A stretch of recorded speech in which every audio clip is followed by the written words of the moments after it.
වල පවතින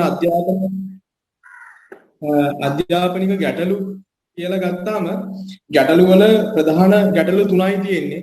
ගැටලු තුන අධ්‍යාපන සමාවස්ථා, දෙවෙනි එක අධ්‍යාපනයේ ජාතික සංවර්ධනය සඳහා අවශ්‍ය බලවේගයක් ලෙස, තුන්වෙනි ගැටලුව තමයි විවිධ ජාතීන් එක්සත් කිරීම සඳහා අධ්‍යාපනය. ඔන්න ඔය ගැටලු තුන තමයි පැහැදිලි කරන්න තියෙන්නේ මම හිතන විදිහට බහුජාතික සමාජවල පවතින අධ්‍යාපන ගැටලු. ඊළඟ ප්‍රශ්නේ අහන්නේ බහුජාතික අධ්‍යාපන ගැටලු ඇතිවීමට බලපෑ ඇති සාධකනේ. සාධක මෙන්න මේ විදිහට දක්වන්න පුළුවන්. ඒ කියන්නේ බහුජාතික සමාජයක් බිහිවීම කියන එකේ දැන් පොඩක් මේක ගැටලුව මේ සමාජයක් බිහිවීම කියන එක පැහැදිලි කරලා ඊට පස්සේ මෙන්න මේ ගැටලු ඇතිවීමට බලපාන සාධක මෙන්න මෙහෙම කීපයක් 3ක් 4ක් විතර මම කියන්නම්.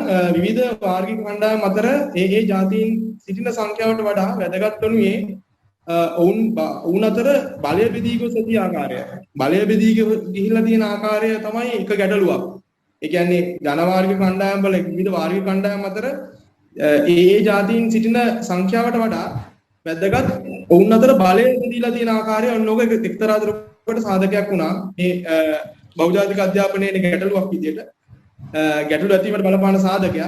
ඊළඟට බොහෝ සමාජයන්හි දේශපාලන බලය හා ආර්ථික බලය බහුතරයක් ලෙස සිටින ජනතාවට හිමිවීම. ඒකත් සාධකයක් වුණා. ඒ කියන්නේ මේ ගැටලු ඇති වෙන්න ඇතම් සමාජයන්හි සුළු ජාතිකයන් වඩා බලවත් වීමට ඉඩ තිබීම. ඒකත් බහුජාතික අධ්‍යාපනයේ ගැටලු ඇතිවීමට බලපාපු සාධකයක්. ඒක නිසා සංක්‍රමණිකයන්ගේ තත්වයට මේ කියන්නේ සංක්‍රමණිකයන්ගේ තත්වයට වැදගත් වෙලා තියෙනවා. ඒ කියන්නේ උදාහරණයක් විදිහට ගත්තොත් ආක්‍රමණිකයන් ලෙස රටවලට පැමිණි අධිරාජ්‍යවාදීහු Taman යටත් කරගත් රටවල බලය තහවුරු කරගත්තා.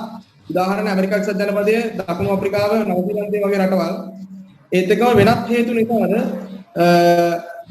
මෙම රටවලට පැමිණි සංක්‍රමණිකයන් පාලන හා ආර්ථික බලය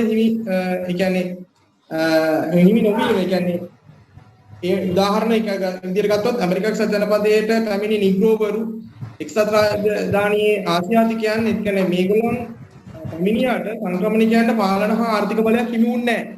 ඔන්න වගේ තත්ත්වයන් නිසා මේ බහුජාතික බහුවාර්ගික අධ්‍යාපනයේ ගැටලු ඇති වෙලා තියෙනවා. එතකොට අධ්‍යාපන බහුජාතික සමාජයන්ගේ ගැටලු නිරාකරණය සඳහා බලපෑ ආකාරය විදිහට ගත්තොත් ඒ කියන්නේ මේකේ තව ටිකක් තියෙනවා. ඒ කියන්නේ මෙම කාලවකවානුවේදී රට පාලකයන් නායකයන් ගැටලු නිරාකරණයට මාර්ග පාදගෙන තියෙනවා. ජාතීන් අතර එකමුතුතාවය වර්ධනය කිරීම සඳහා USA වල දේශපාලකයන් අධ්‍යාපනය තෝරගත්තා. ඊළඟට 43 දී intergroup for intercultural education පාසල් වලට විශ්වවිද්‍යාල වලට හඳුන්වා දුන්නා. ඔන්න වගේ කීපයක් මේගොල්ලෝ මේවා නිරාකරණය කරන්න යොදාගත්තා. කියන්නේ බහුජාතික සමාජයන්ගේ අධ්‍යාපන ප්‍රතිපත්ති විදියට ගත්තොත් මේගොල්ලෝ ගොඩාක් වෙලාවට අන්තර්ජාතික වශයෙන් බහුජාතික සමාජයන්ගේ අනුගමනය කරන ප්‍රතිපත්ති තුනයි තියෙන්නේ.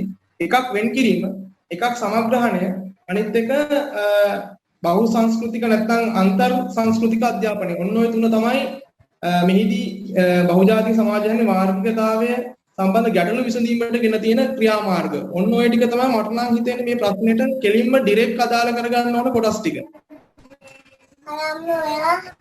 ඔව් එතනනම් කියුණා සෑහෙන ප්‍රමාණයක් නේද? මටත් එතනවා සර් කියපු ටික තමයි හරියන්නේ. ඔව් තමයි එන්නේ. ගැටලු සාකච්ඡා වටේ ගිහින් ගොඩක් ලිව්වට තේරුමක් නැති වෙයි. කරන්නනේ තියෙන්නේ සර් කියපු ටික මට හිතෙනවා හරි කියලා. සර් මොකටද ගෲප් එකට දාන්න අපිට හිරන් සර්. කෞශික මිස් ඕක වෙඩිකන්ද මිස් මට හිතන විදිහට ඔය මේ තුලනාත්මක අධ්‍යාපනයේ සාරාංශයක් ගැන බහුජාතික ඔය වගුවකයක් තිති මට කෙරුවා වගේ මතකයක් තියෙනවා. ජන වර්ගයයි ආගමයි භාෂාවයි ගැන කී ඕක කරන්නේ. මේ එහෙම එකක් තියෙනවා. එහෙම එකක් මේ මම ලෙක්චර් එකට සහභාගී වෙලා නැහැ. මම ඇබ්සන්ට් එදා එහෙම එකක් මේ කියන එක කිව්වා. ඒ ලෙක්චර් නෝට් එකේ දැන් මේ ගොඩක් වෙලාවට ඒ මිස් මේ වෙඩිකන්ද මැඩම් පාවිච්චි කරලා තියෙන්නේ මම හිතන විදිහට දැන් මෙහෙම මේ රටවල් කීපයක් තියෙනවා. ඒ කියන්නේ මම කලින් කියපු රටවල් තමයි තුලනාත්මක අධ්‍යාපනයේට සාමාන්‍යයෙන් බහුජාතිය සමාජයන් ගැන කියන්නේ. මම මේ අර NIE එකේ මගේ යාළුවෙක්ගේ නෝට් එකක ඒ වගුවක් තියෙනවා. දැන් උදාහරණයක් විදිහට ගත්තොත් ඇමරිකා එක්සත් ජනපදයේ ප්‍රධාන වාර්ගික ප්‍රභේද විදිහට ඉන්නවා සුදු ඇමරිකානු. ඊළාට අප්‍රිකානු ඇමරිකානුවන්, ආසියානු ඇමරිකාවන් කියලා ඒ කියන්නේ ජපාන්, ඉන්දිය, චීන, වියට්නාම් ඒත් එක්ක ඒ ආපු ජාතිකය අන්නේ වගේ ප්‍රධාන වාර්ගික ප්‍රභේද. ඕක තමයි වෙඩිකන්ද මැඩම් අරගෙන තියෙන්නේ. දකුණු අප්‍රිකාවේ 9 ගන්නලා තියෙනවා. මම 9 ඔන්ලයින් ලෙක්චර් එක තිබිලා තියෙන්නේ. ඕ ඊළඟට ඔන්ලයින් ලෙක්චර් එකක් නෙවෙයි මිස් මේක. මේක ගිහිල්ලා තියෙන්නේ මම 8යි 11 කරලා තියෙනවා. 2019 8යි 11 කරලා තියෙනවා. ගැටලු දෙකක් ගැන කතා කරලා තියෙනවා. 8යි 17 කරලා තියෙන්නේ මිස්. ඔව් මිස්. අපේ XX එකේ කළා 8යි 11.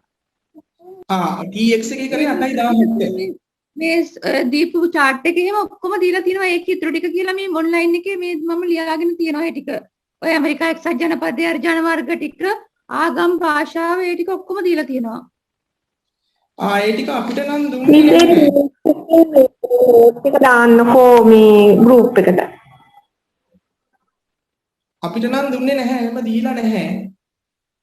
UI එකට නම් දීලා තියෙනවා. TX එකට දුන්නේ නැහැ. ඒ කියන්නේ මම මේ යාළුවගේ මේ නෝට් එකේ ටිකක් තියෙනවා. හැබැයි මේ කෙලින්ම වෙඩිකන්ද මැඩම් අරගෙන තියෙන මේ NIE නෝට් එකේම තමයි කෙලින්ම ගැටලු තුන මැඩම් ඒ කියන්නේ ඔය 8යි 2019 8යි 17 නෝට් එකට කෙලින්ම පාදක කරගෙන තියෙන මේ NIE එකේ කෝස් මැනුවල් එකේ තියෙන මේ කොටස. ඒක එහෙම් පිටින්ම මේ කියන්නේ ගෙඩි පිටින්ම තියෙන එතන. ඒකට අපිට නෝට් එකක් දීලා තියෙන්නේ TX group එකට. TX එකට දීලා තියෙනවා මිස්. මම මගේ ඒකත් මම කෙනෙක්ගෙන් මම ෆොටෝකොපියක් කරගත්තා. එතකොට ඒක කෙලින්ම දීලා තියෙන්නේ මේ නෝට් එකේම තමයි. දැන් උදාහරණයක් විදිහට මේ කියන්නේ මේ කෝස් යුනිට් කෝස් පොතේ තියෙන්නේ අධ්‍යාපනයේ සමාවස්ථා කියන එකට අධ්‍යාපනීය සමාජයක පොදුවේ සෑම කෙනෙකුම ලබා ගැනීමට පහසුකම් තිබිය යුතු මූලික මානව අයිතිවාසිකමක් ලෙස පිළිගෙන ඇත. මේ අනුව කවර ජාතියකට අයත් වුවත් පොදුවේ සෑම කෙනෙකුටම අධ්‍යාපනය සඳහා සමාවස්ථා තිබිය යුතුය. ඔන්න ඔක තමයි එක ගැටලුවක්. ඊළඟට අධ්‍යාපනයේ ජාතික සංවර්ධනය සඳහා අවශ්‍ය බලවේගයක් ලෙස ඒකේ තියෙන විස්තර කිරීම කරලා තියෙන මේ පොඩියට විස්තර කරලා තියෙන්නේ. මානව සංවර්ධනය නැමැති සංකල්පය අධ්‍යාපනයේ සමාවස්ථා වෙන සංකල්පයත් සමග සම්බන්ධ කොට සැලකීමේදී සමාජයක සෑම පුද්ගලයෙකුටම හැකියාව උපරිම ලෙස සංවර්ධනය කිරීමෙන් විනා ජාතික සංවර්ධනයක් ඇති කළ නොහැකි බව පැහැදිලි වේ. ඒ කියන්නේ මේකේ වැදගත්ම දේ තමයි හැකියාව උපරිම ලෙස සංවර්ධනය කිරීමෙන් විනා ජාතික සංවර්ධනයක් ඇති කළ නොහැකි බව. සෑම පුද්ගලයෙකුට සමාජයක සෑම කණ්ඩායමක්ම ජාතික සංවර්ධනයේලා එක්ව සමව සහභාගී විය යුතුවක් මෙන්ම එම සංවර්ධනයේ ප්‍රතිඵලද සමව භුක්ති විඳිය යුතුය. හැමෝම රටේ සංවර්ධනයට සහභාගී වෙන්න ඕනේ. ඒවා සමානව ප්‍රතිඵලත් භුක්ති විඳින්න ඕනේ.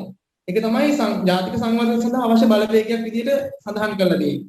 ඊළඟට විවිධ ජාතීන් එක්සත් කිරීම සඳහා අධ්‍යාපනය. ජාතික එකමුතුභාවය සඳහා අධ්‍යාපනය මාධ්‍යයක් ලෙස බෙදාගත හැකි බව පිළිගැනේ.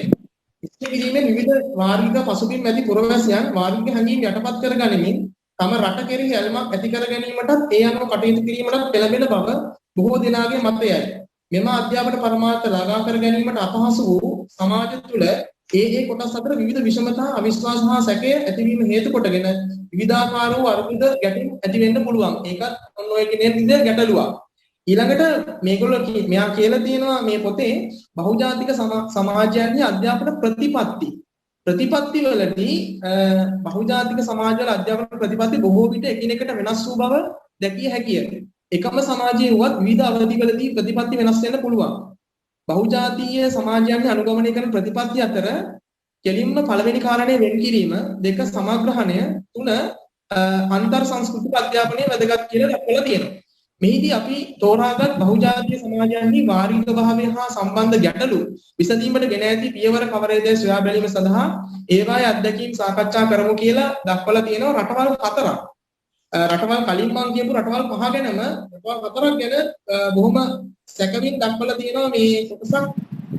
ඒ කියන්නේ විශේෂයෙන්ම අරගෙන තියෙන ඇමරිකා එක්සත් ජනපදයයි දකුණු අප්‍රිකාවයි එක්සත් රාජධානියයි නවසීලන්තයයි ඕස්ට්‍රේලියාවයි. ඔන්න ඔය රටවල් පහ තමයි බහුජාතික සමාජයන් පිළිබඳව කතා කරලා තියෙන්නේ. ඊට අමතරව ලංකාවේ ගැන ටිකක් ලංකාවේ ටිකක් කතා කරලා තියෙනවා. ඒ කියන්නේ ටිකක් සාමාන්‍ය කොටසක් කතා කරලා තියෙන සැලකිය යුතු මට්ටමක්. මම හිතනවා මේකේ කෙලින්ම ප්‍රශ්නේ අර තුන තමයි ගැටලුව.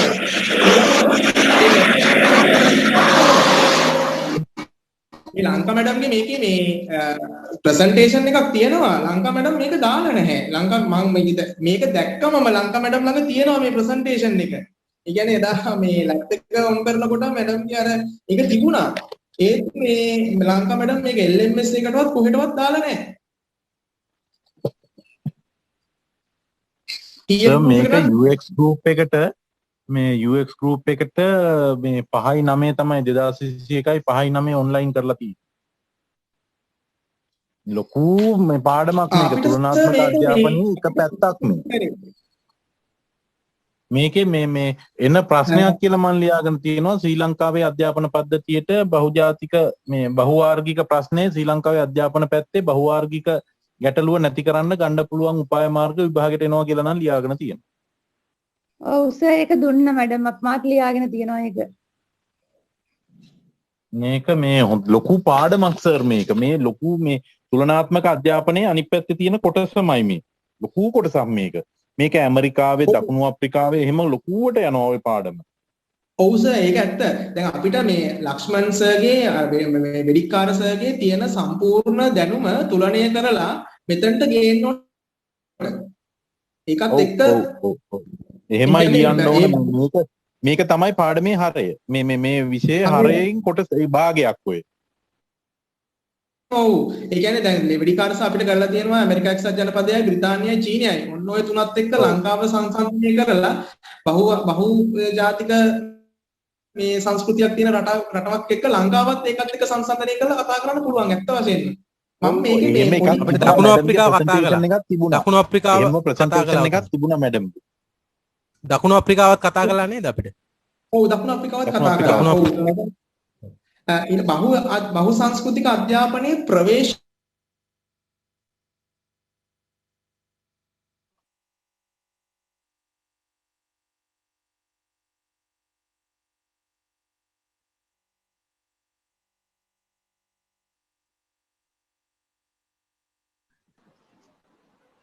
ඔයාලට එනවද? ඇහෙන්නේ නැතුව කියන්නේ. දැන් එනවා. හරි. මම මේ ප්‍රසන්ටේෂන් එක කරලා උන් ගෲප් එකට චුට්ටක් බලන්න.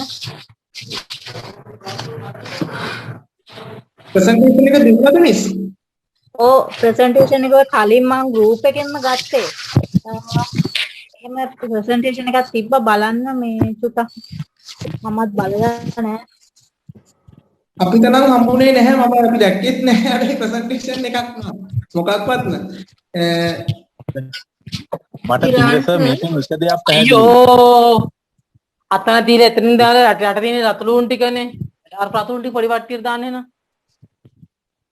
මේ මට එක දෙයක් පැහැදිලි. අපි මේ අඳුර යත ගන්න අපි එක එක්කවත් පාඩම් කරලා නෙවෙයි කියන්නේ බලලා පොත එක සැරයක්වත් කියවලා නෙමෙයි මේක මේ අපේ දාලා තියෙන්නේ. ඒකයි මේ ප්‍රශ්නේ. අනිවාර්යෙන් ඒක නම් එහෙම තමයි. ඒක ඇත්ත දැන් නෝට් එකවත් නැහැ. බහුජාතික සමාජයක් බිහිවීම කියලා ඒකේ මේ ප්‍රසන්ටේෂන් එකේ තියෙන ස්ලයිඩ් එකක් මම ඊට පස්සේ වහාම අද මේ පොත් ටික කියවමු හෙට එන්න කලින්. එතකොට මේක මේ කරලාද නැද්දවත් කියලා අල්ලගත්ත හැකි. මේ මට මේ බහුජාතික සමාජයන්ගේ ඇතිවිය හැකි අධ්‍යාපන ගැටලු අධ්‍යාපනයේ සමාවස්ථා රටක ජාතික සංවර්ධනය සඳහා අවශ්‍ය බලවේග ලෙස රටක වාර්ගික එක්සත් බව ඇති කිරීම කියලා මට පොඩි මතකයක් තියෙනවා අපේ ටීචර් මේක මැඩම් එක සැරයක් කරලා ඊට පස්සේ සාරාංශිකුත් කෙරුවා. ওই සාරාංශය තමයි ඔය ප්‍රසන්ටේෂන් එක. මේ තියෙන ප්‍රතිපත්ති හිටන් දීලා තියෙනවා. බහු සංස්කෘතික අධ්‍යාපන ප්‍රතිපත්ති පාඩමක් ඕක. මැඩම් ඉස්සරලාම මේ මේවා පටන් ගත්තේ අපිට මේ ඔය පාඩමින්. මොකද්ද මේ ඔන්ලයින් පටන් ගත්තේ ඔය පාඩමින්. ඒකේ හින්දා කලින් කරපු එකේ කියලා සාරාංශයකුත් දීලා තමයි මැඩම් පටන් ගත්තේ. මට දැන් මතකයි. මේක කවුරු හරි මේ ස්ක්‍රීන්ෂොට් ගහපු එකක් දාලා තියෙනවා. තියෙනවා ලොකු නෝට් එකක් තියෙනවා. ලොකු නෝට් එකක් ඇති ඔකට. ඔව් මේ ලංකාව ගැනත් එහෙම තියෙනවා. ස්ලයිඩ්ස් තියෙනවා. ඔව් එංගලන්තේ දකුණු අප්‍රිකාව නව ශ්‍රීලන්තේ ශ්‍රී ලංකාව ඔහොම ලොකු රටවල් ටිකක් මේකට අන්තර්ගත වෙනවනේ. ඕක අපිට කරේ සර් 2019 11 වෙනි මාසේ 23 වෙනිදා ලංකා මැඩම්. ඊට පස්සේ අපිට හරි ඉතින් සර්ලගෙන් පස්සේ ඊළඟට අපිට පටන් ගත්තේ මේ 2021 5 වෙනි මාසේ. හරි ඉතින් ඊළඟට අපි කරලා තියෙන්නේ ඊට දවසකට පස්සේ හරි විදියට නම් ලෙක්චර්ස් තිබුණා නම් ඊට මේ පහුවෙනි සතියේ. ඒතර තමයි මේ සම්බන්ධ කරලා තියෙන්නේ. ඔය මේ 2003 ජාතික අධ්‍යාපන කොමිෂන් සභාව වාර්තාවත් එක්ක ඔය බහුවාර්ගික ප්‍රශ්න විසඳන්න මොනවද ආපු යෝජනා ගොඩාක් ඕක තියෙනවා. ඕක තමයි පාඩමේ භාගයක්. පාඩමේ ඇත්තටම භාගයක් ඕක. ඉතුරු ටික තමයි ප්‍රශ්නයක් කිව්ව නේද? ප්‍රශ්නයක් කිව්ව නේද දුන්නා කියලා. ප්‍රශ්නයක් දුන්නා කිව්ව නේද? මොකද්ද කිව්වේ? ලංකාවේ බහුවාර්ගික ප්‍රශ්නේ විසඳන්න ඔබ පන්ති කාමරය තුල සිදු කරන යෝජනා. ළමයින්ගේ ඒකාග්‍රතාවය සියලු මුස්ලිම් බර්ග සියලු ළමයි එකට තියාගන්න ඔයා ගුරුවරයෙක් විදිහට කරන දේවල් ටික. පන්ති කාමරය තුල පාසලේ අධ්‍යාපන පද්ධතිය. ඒක කොහොම කරකෙයිද දන්නේ නැහැ. ඉතින් හැම දෙයකම අපි රෙඩි වෙලා ලියන්න ඕන. දෙනවමයි කියලා ලියලා තියෙනවා මම.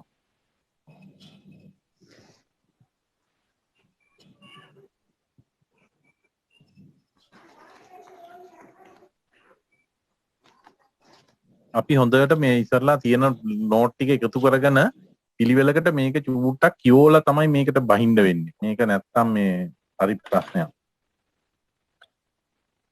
ඒක නම් ඇත්ත සර්. මේක මේ කෞෂිනිස් මේක හැම ගෲප් එකකටම මේක උගන්ලා තියෙනවා. නෝට් නැති ප්‍රශ්නයකුත් තියෙනවානේ මෙතන. ඒකේ නෝට්ස් නැහැ. උනේ දැන් අතරම අපිට මතක නැහැනේ ටීචර් මේක කොයි කාලේ කරපු එකද 2019 පටන් අරගෙන දැන් අවුරුදු දෙකක් තිස්සේ කරනවනේ. ඉස්කෝලාවල ඉවයි ගෙදර ඉවයි මේවා මුකුත් මතක නැහැ අපිට.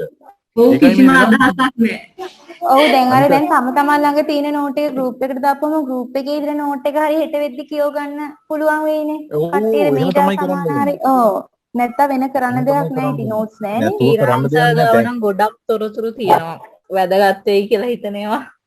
ඊරාන්සර් ගෲප් එකට දාන්න.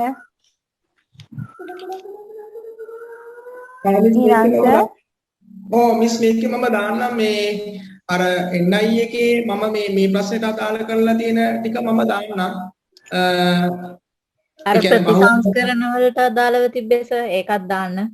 නෝට් නැහැ. මේ කණ්ණාංගර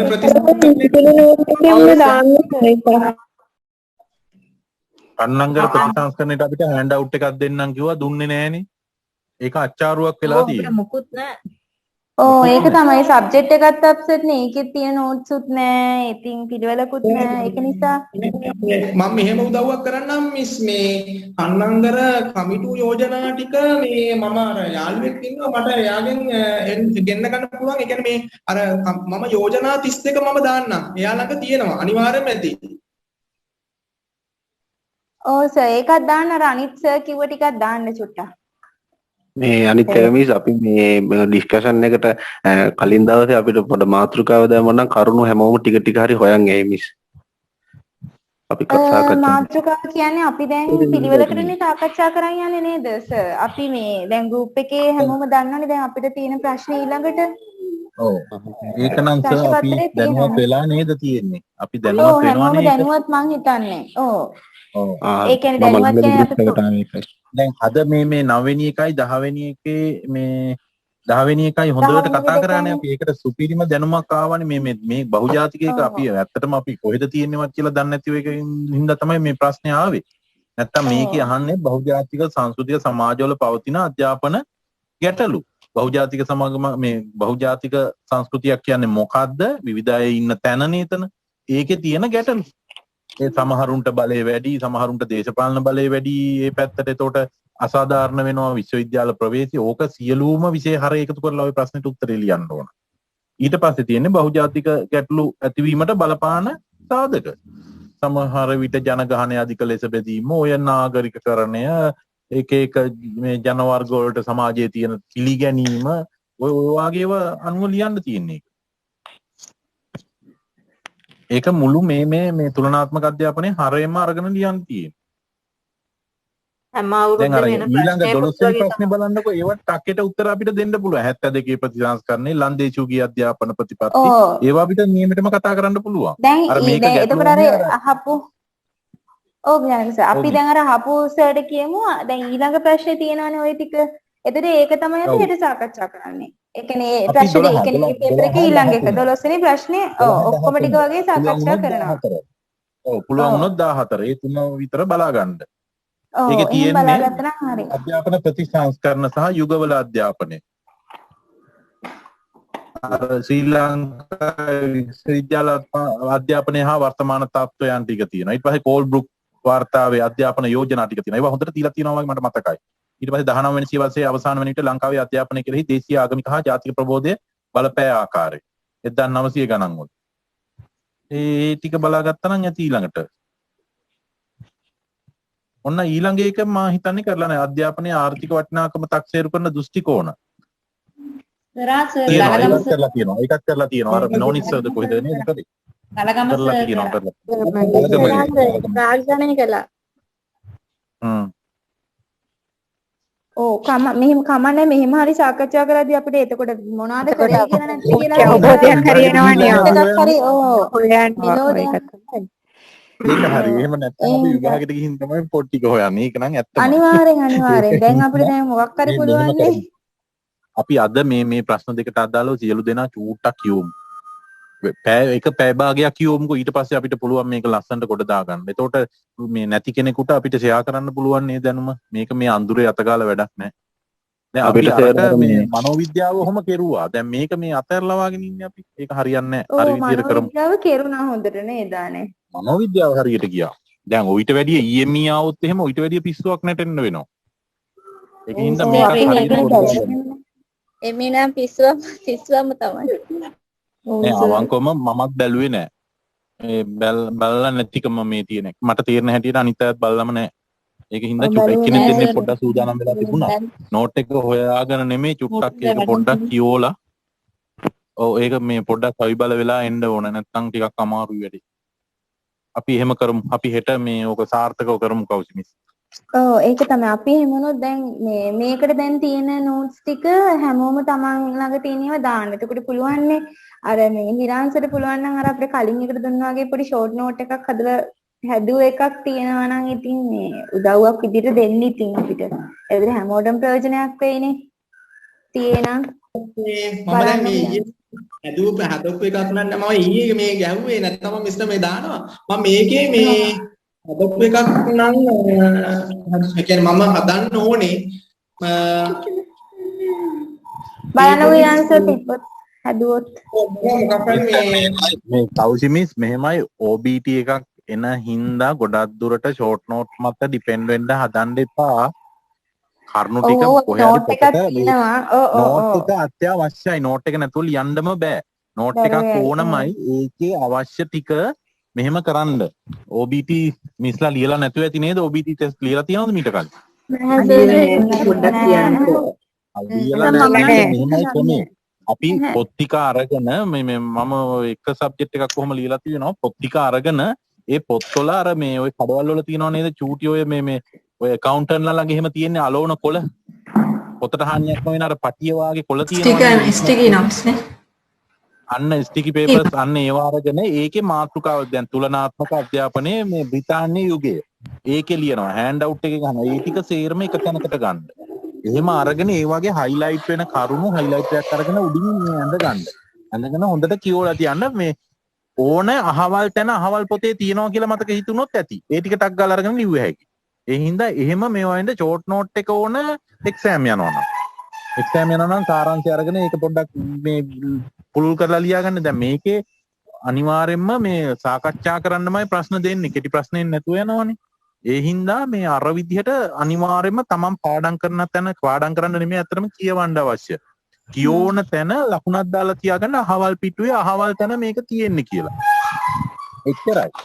ඊට පස්සේ ටක් ගාලා ඒකට අදාළ අමතර කියවීම මේ වගේ ඒකේ අමතර කියවීම වල හොයන්න ඕන තියරිය නෙමෙයි. අමතර කියවීම වල ගුරු ක්ෂේත්‍රයට අධ්‍යාපන ක්ෂේත්‍රයට යොදා ගන්න ආකාරය කියලා පිටු ගණන් විග්‍රහ කරලා තියෙනවා ඔය රෝලන් සර්ගේ පොතේ හැම එකෙම තියෙන්නේ ඒවා.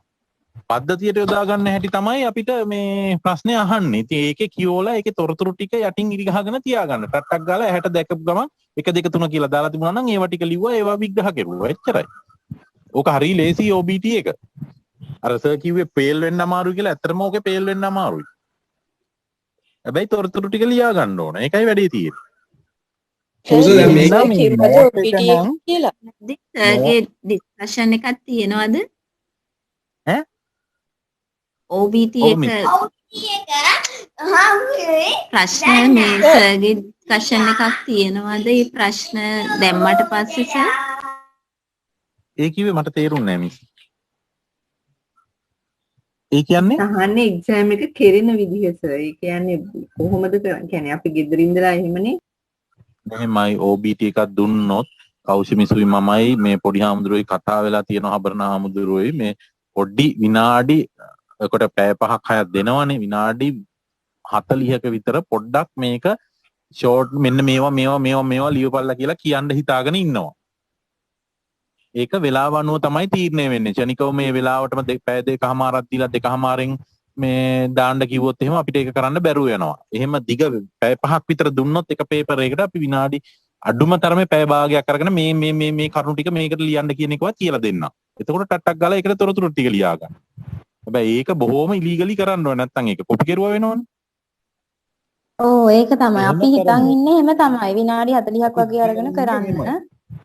කාටවත් නොකිය කරමු කියලා නේද ජනක කරන්න යන්න එපා. ඒක මේ සම්බන්ධව මෙන්න මේ ටික කරනවල මේ ටික ලියන්න. අන්න ඒ විදිහට අපි චුට්ටක් කියන්න. මෙන්න මෙහෙමයි ප්‍රධාන සංකල්ප තුන මධ්‍ය මහාවිද්‍යාල මෙහෙම ස්වභාෂා අධ්‍යාපනයේ මෙන්න මේ ටික. ඒ ටික ලියාගත්තාම මේකේ කරුණු ටික මිස්ලට් ලියා ගන්න පුළුවන් නේ. ප්‍රධාන මේ කරුණු ටික කියලා දෙන්න තමයි හිතාගෙන ඉන්නේ. මැත්ස් එකේ නම් ඒක කොහොම කරන්න වෙයිද කියලා මට නම් හිතා ගන්න බෑ. අදලා ෆොටෝ එකක් තමයි දාන්න වෙන්නේ. අදලා ෆොටෝ එකක් දාන්න කිව්වද මේ OBT එකක් තියෙන්නේ කියලා. Jude sir කිව්වද? OBT තමයි දෙන්න. ඔව් ගොඩක් දුරට දෙන්න වෙන්නේ OBT එකක් තියෙනවා. තමයි කියලා නේද කිව්වේ. මේ තියෙන තාත්තෙත් එක්ක නේද ජනක සර්. සර් බහුවර්ණ ප්‍රශ්නත් එනවද? නෑ OBT වල බහුවර්ණ එන්නේ නෑනේ. ප්‍රශ්න 5ක් විතරනේ එන්නේ. 5ක් හෝ 6ක් එයි. ප්‍රශ්න 5ක්. මේමයි සර් දැන් කැලණිය එහෙම පහුගිය දවස්වල මම ඩිප් එකක් කරා සර්. ඒක එහෙම අපිට ඔන්ලයින් ඉඳගෙන කැම් ඔන් කරගෙන තමයි එක්සෑම් එක දුන්නේ ටයිම් එකක් දීලා. එහෙම ඉතින් මේ අපිට පහසුකම් නැති ගොඩක් මේ වෙලාවට ඒ වගේ වෙයි නේද? මට හිතෙන්නේ ඒ වගේ වෙයි. එහෙම කරන්න මේ අපහසුයි. මොකද වෙබ්කෑම් සමහරුන්ට නැහැ. සමහරු ෆෝන් වලින් කරන්නේ. හැම කෙනාට මේ ඩිවයිස් නැහැ. එහෙම ප්‍රශ්න සිග්නල් නැතුව යනවා. හිතන්නකො සර් එහෙම ගිහිල්ලා පවර් කට් එකක් ගියා කියලා. එතකොට ඒ ළමයා පේද? එහෙම කරන්න බෑ. ඒක මේ අර මං හිතන්නේ එහෙම කවුරුත් කරලා නැහැ. අපි එහෙම නෑ නේද නේද? අපි අපි ඒ වගේ එහෙම කරන් දැන් හිතන්නකෝ සර් එහෙම එක්සෑම් එක ලියනකොට සර්ට පවර් කට් එකක් එනවා. ඒක ඩිවයිස් එක ඔෆ් වෙලා ආයෙ ඔන් වෙනවා. එතකොට සර් පේල්ද? නෑ එහෙම වෙන්නේ. ඒක අපේ මේකට කරන්න බෑ සර් නේද? ලංකාවේ හතර වටේම අපේ ටීචර්ස්ලා ඉන්නවනේ. එහෙම කරන්න. එහෙම කරන්නේත් නෑ. අර සර් කිව්වේ නෑ. එදා අපිට ගලගමගේ සර් කිව්වා මේ ගලගමගේ සර් කිව්වා මෙන්න මෙහෙමයි කරන්නේ. ඔකට පැය 5ක් විතර දෙනවා මේවා කරන්න. ළමයින්ට ටයිප් කරන්න පුළුවන් අය එහෙම ටයිප් කරලා LMS එකට අප්ලෝඩ් කරන්න කියනවා. බැරි අයට මේ මොකද්ද මේ තමන්ගේ ගෲප් එකේ මැඩම්ට හරි සර්ට හරි ඒක ෆෝවර්ඩ් කරන්න කියනවා. දැනට මේ කොළඹ කැම්පස් එකේ මොකද්ද ඇතුලේ ඉන්න ළමයින්ට ඒ විදිහට එක්සෑම් එකක් කරන්න යනවලු. ඒකේ අඩුපාඩු බලලා ඒ අනුව තමයිලු තීරණය කරන්නේ. මේ ළමයින්ට ඒක කරනවලු යාලා. අගෝස්තු මුල් සතියේ යාලට ඒක කරලා ඊට පස්සේ ඔයාලට ඒ විදිහට අවසාන සතියවල කරන්න පුළුවන් වෙයි කියලානේ කිව්වේ. කොහොමද චුට්ටක් බලා ගන්නකෝ. චුට්ටක් බලා ගන්නකො කාටවත් අසාධාරණයක් වෙන්නේ නැහැ. ඒක ෂුවර්මයි. මිස්ලා සර්ලා චුට්ටක් බලා ගන්නකෝ ඒ ඇති. ඕ මං හිතුවා දැන් ඊළඟට කටුනොත් මං ආයි ගන්නෙ නෑ මීට් එක. හරි අපිට ඒ වෙනකන් කතා කරන්න පුළුවන්. ඔව්. ඔයාලා ප්‍රශ්න ඕන දෙයක්. අපි ඉස්සරහට සයිකොලොජි වල දැන් මේ ප්‍රශ්න වලට හොඳට උත්තර ටික ආයෙ ලියාගෙන තියාගත්තා නම් හරිනේ. ඒවමනේ එන්නේ. අනිවාර්යෙන්ම ඒකට උත්තර ටික හදාගන්න බැයි නම් පොතේ ලකුණු කරගන්න. එච්චරයි. ලියන්න ආය ඕට්ටු වෙන්න බැයි නම් පොතේ ලකුණු කරගන්න. බලන්නකො සයිකොලොජි මට 2003 පේපර් එකක් හම්බුණා. අර එක්කෝ කියලා 2021ට 2019ට අවසාන වෙවිලා තියෙන මේ ප්‍රශ්න. ඒක එහෙම 2003 එක. අර මැඩම් කිව්වේ අපි පේපර් ටික ළඟට ගන්නවා. ඉතින් ඒවා හිතලා බලලා හදනවා කිව්වේ එකක් කිව්වා සුමුදු මැඩම්ද කවුද? ඕක යන්නේ ඒ විදිහම තමයි බලන්නකො. එක පේපර් 10ක් කරපුවම කොච්චර ප්‍රශ්න ප්‍රමාණයක් රිපීට් වෙලා තියෙනවද කියලා බලන්නකො. මේක තමයි මේකේ හරය කියලා තියලා අපිට තේරෙනවනේ. ඒකෙන් තමයි හැමදාම අහලා තියෙන්නේ. උසර දැන් 2019 මේ දාපු පේපර් එකේ 10 වෙනි ප්‍රශ්නෙද තියෙන්නේ කාලවක වාගේ පොඩ්ඩක් ඉස්සරහට ඇවිල්ලා තියෙනවා විතරයි. ඒකෙදි තියෙන්නේ ආචාර්ය CWW කන්නංගර මැතිතුමා දැන් අපි සාකච්ඡා කරේ 1950 ඉඳලානේ.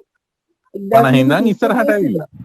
ඔව් 31 ඉස්සර ඉදිරිපත් කළ අධ්‍යාපන ප්‍රතිසංස්කරණ යෝජනා පැහැදිලි කරා. මෝගන් ප්‍රතිසංස්කරණ නේද? 31 මෝගන් එක නේද? මෝගන් ඉඳලා අතෙන්ට ආපු හැටි. ඒකේ අඩුපාඩු තිබුණා. දැන් ඔය කන්නංගර මහත්තයාගේ 1972 ප්‍රතිසංස්කරණේ කන්නංගර ප්‍රතිසංස්කරණේ සමහර ඒවා විභාග ක්‍රමවල නම් වෙනස් කරලා ඒ එහෙම වෙනසක් තමයි ඇති වෙලා තියෙන්නේ 72. ඒකත් දැනෙන්න උණු වෙනසක්. මේ බාල පත්‍රිකාවට කලින් අන්න ඒක කන්නංගර මහත්තයාගේ තිබුණේවා ටික සංශෝධනය කරලා වෙන විදිහකට ආවා. ඊට පස්සේ දවල පත්‍රිකාවෙන් පස්සේ ඔය පාරිෂද පාසල් ඔය ශ්‍රේණිද මොනවද නම් කරලා ඔය 아무තු ක්‍රමයකට ආවනේ. ඊට පස්සේ ඔය චන්ද්‍රිකා මැඩම්ගේ කාලේ ආවා. ඊට පස්සේ ඔය 2000 කීයද 2004ද කොහෙද 2004 චන්ද්‍රිකා මැඩම්ගේ 2003 ඔව් 3-4. ඊට පස්සේ දැන් එනවා 2023 එකක් වුණා කපිල සර්ගේ එකක්. ආය අර පරණ ක්‍රමයට යන්නේ 11 විභාගේ 10ට ගන්නවා 12 විභාගේ මේ 13 විභාගේ 12න් තියෙනවා. ඒක තිබිලා තියෙන්නේ 1960 ගණන් වල පොඩි තිබුණු සංශෝධනයක තමයි මේ විදිහට ගිහින් තියෙන්නේ. ඉතින් ඒක ආයෙනවා. පූර්ව ළමාවිය අර බඩේ ඉන්න කාලෙත් දරුවගේ අධ්‍යාපනයට ගණන් ගත යුතුයි කියන මතේ ඉස්සරහට එනවා. ඉතින් 23 ඒක සංශෝධනය වුණොත් ඒ විදිහට යනවා. මේක අවුලක් නෑ. මේක අපි කොහොම හරි ගොඩ දාගමු. මේක උච්චර ලොකුවට මේවා එකක් නෑ.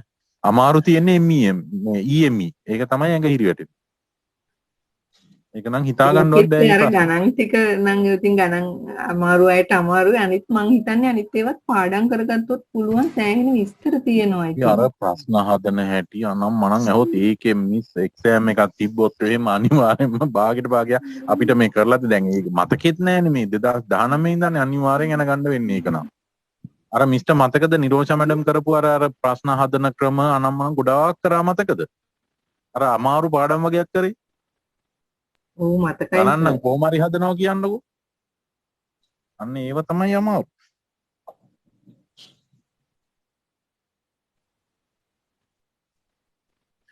බලමු ඉතින් කොහොම හරි කොට දාගන්න. ප්‍රධාන විෂයන් තුන ඒ තුනනේ. ඒ තුන ගියන් පස්සේ අනිත් ඒවා නම් ඉතින් අර ඊට පස්සේ අපිට බෙදිලානේ කරන්න වෙන්නේ. අධ්‍යාපන තාක්ෂණයයි අනිත් පැත්ත එක්කෙනෙකුට කරන්න වෙනවා. ඊට පස්සේ අර මොනවාද විද්‍යා අධ්‍යාපන එක එක කර කාණ්ඩ කරන්නේවනේ තියෙන්නේ. මේ CPE එකේ හැමදෙනාගේම නෝට් අඩුද මං ගාවත් ගොඩක්ම නෝට් අඩුයි. මමත් එහෙම බොහොම කලාතුරකින් කට්ටුනේ. නමුත් මම ගාවත් නෝට් අඩුයි. ඒක මමත් මේ අහගෙන හිටියේ හැමදෙනාම කියන දේ. මං දන්නේ අනිත් අය කොහොමද කියලා. ඔව් හැමෝගෙම එහෙමයි. අපි ඉස්සෙල්ලා මේ කරලා තියෙන ඒවා බලමු නේද සර්? මොනවා කරන්නද? මම ජීවිතේට නෝට් එකක් අඩුවෙන් ලියාගෙන නැහැ. මගෙත් නැහැ කියන්නකෝ. එතකොට හිතා ගන්නකෝ. අපේ සුදත්සලා ඉන්නවා නම් ඕන් දන්නවා. මේ අවසානෙත් ඉඳලා ලියාගෙන යනවා ඒත් නෑ. මාර වැඩක් වෙලා තියෙන්නේ. ඒ කියන්නේ සමහර ගෲප් වලට උගන්ලා සමහර ගෲප් වලට ඇරිලා තියෙනවා. ඒ එහෙම ප්‍රශ්නයක් තියෙන්නේ.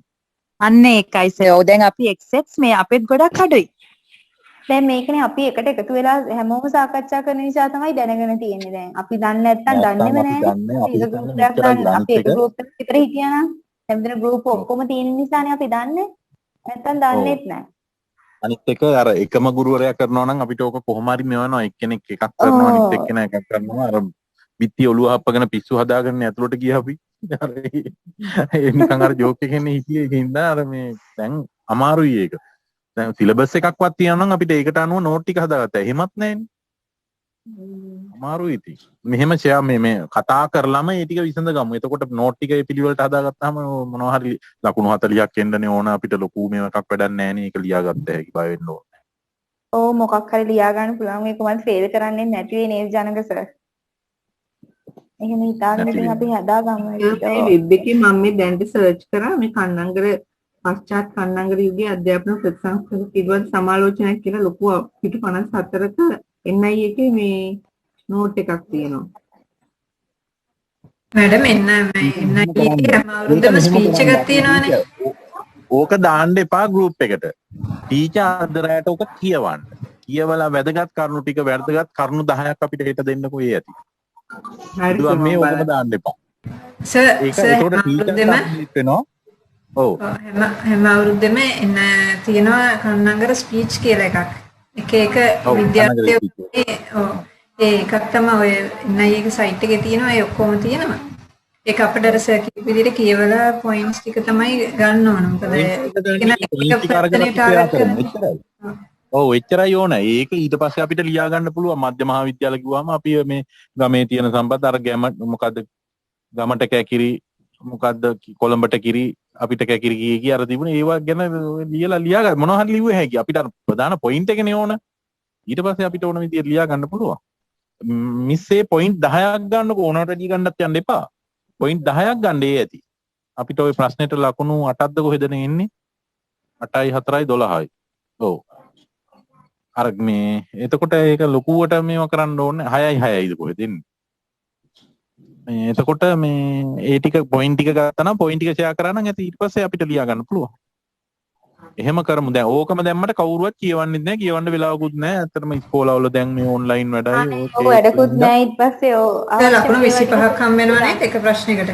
දෙවෙනි කොටසෙන් අපිට කරන්න තියෙන ප්‍රශ්න 3ක්නේ. ඔව්. එතකොට එකක් අරකින් ඉන්නේ පළවෙනි කොටසෙන් එන්නේ කීයද? 25ද? මම හිතුවේ 25යි කියලා පළවෙනි කොටසට. මතක නෑ කොහොම හරි එහෙම මානයක් ඇති කොහොමද ඕකේ. ලකුණු 40ක් විතර දාගන්න විදිහට 40ක් 50ක් දාගන්න මේ එහෙම ඒකෙන් නතර වෙන්න එපා. ලකුණු 90ක් විතර ගන්න බලන්න කවුරුත්. කට්ටියම ඉතින් ගොඩේ ඇයි ඕක. ලොකු මේව එකක් වෙන්නේ. අර 2016 පේපර් එකේ මම කිය මගේ පළවෙනි පිටුව විතරක් නම් ෆොටෝකෝපි එකක් කියලා. ඒකේ තියෙනවා තුන්වෙනි ප්‍රශ්නයේට WW කන්නංගර මැතිතුමා පාසල් වල සන්ධ්‍යා කාලයේදී ආරම්භ කළ වැඩිහිටි පන්තිවල ඉගෙනු විෂයන් 3ක් සඳහන් කරනවා.